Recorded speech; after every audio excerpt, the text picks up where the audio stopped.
ওয়ালাইকুম ভাই বোনেরা, আপনারা কেমন আছেন? আপনাকে দিয়ে আল্লাহর অশেষ রহমতে ভালো আছি। আজকে হাবিবা আমি প্রতিদিনের মতো গ্রামীণ রান্নাবান্না ব্লগ ভিডিও নিয়ে চলে আসলাম। রান্নাবান্না করতে করতে আপনার সাথে অনেক কথা শেয়ার করা আছে। এটা আজকে কী রান্না করছি সেটা আগে বলি। এই যে এখানে বাটা মাছ মেখে রাখছি লবণ হলুদ মরিচ দিয়ে, আর এই যে কোনো পটলটা দিয়ে আমি রান্না করব, ঝোল করব। এই জন্য পটল ভেজে নিচ্ছি আগে। আমার পটলগুলো ভাজা হয়ে গেছে, আমি মাছগুলো ভেজে নিই।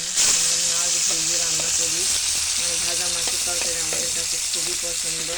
আপনাদের কাছে পছন্দ কিনা অবশ্যই কমেন্টে বলবেন। এই যে এই সাথে মাছগুলো দিয়ে দিচ্ছি, দিয়ে পটলগুলো আমি তুলে নেব। এতে মাছটা আমার ভাজা হয়ে গেছে, আমি আর তুলতে দিয়েছি। আপনার সাথে কিছু কথা শেয়ার করি। আপনারা তো শুনতেই পেয়েছেন যে আমরা বাড়ি আল্লাহ আমাদেরকে 1 মাস সময় দিয়েছিল, তো 1 মাসের শেষ পর্যায়ে প্রায় আমরা বাড়িটা ছেড়ে দিব।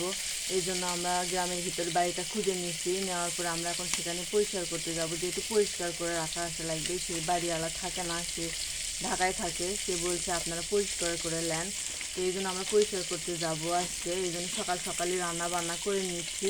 মানে আমার শ্বশুরের এলাকায় আর কি, সেই গ্রাম তার বাড়ি আর কি। ওখানে থাকলে আমরা গরু বাছুর পালতে পারবো। যেহেতু আমরা গরিব মানুষ, আমরা তো হাত বসে খেতে পারি না। আমার 2টা মেয়ে আছে, সব মিলেই আমাদেরকে দেখতে হয়। এই জন্য ওখানে গরু বাছুর পালতে পারবো, ইয়ে করতে পারবো। এই জন্য বলছে বাড়িওয়ালা তুমি পরিষ্কার করে নাও।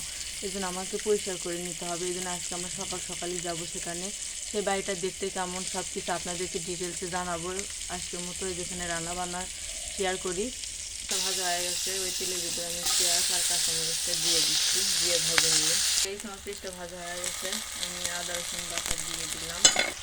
এতে গাইস আদা রসুন বাটা দেওয়ার পরে এখানে লবণ পরিমাণ মতো, হলুদ পরিমাণ মতো আর গুঁড়ো মরিচ পরিমাণ মতো কিছু দিয়ে আমি এই যে মশলাটার সাথে ভালো করে মিলাই নিয়ে কষাই নিব। মশলাটা কষানো হয়ে গেছে।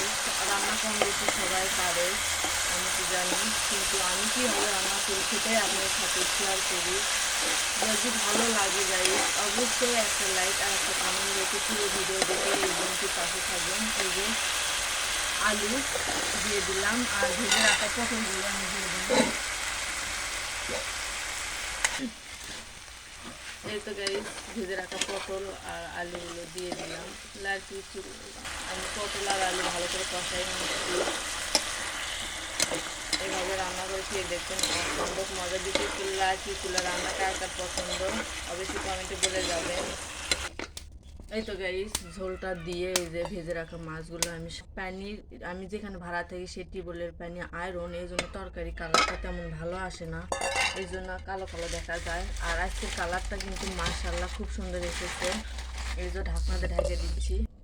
এই তো গাইস আমার পটল আলু ঝোল রান্না হয়ে গেছে। যদি রেসিপিটি ভালো লাগে অবশ্যই পুরো ভিডিও দেখে লাইক কমেন্ট করে পাশে থাকবেন। অবশ্যই এই গ্রামের রান্না বান্না যদি ভালো লাগে একটা লাইক আর একটা কমেন্ট করতে ভুলবেন না। সবাই ভালো থাকবেন। আল্লাহ হাফেজ।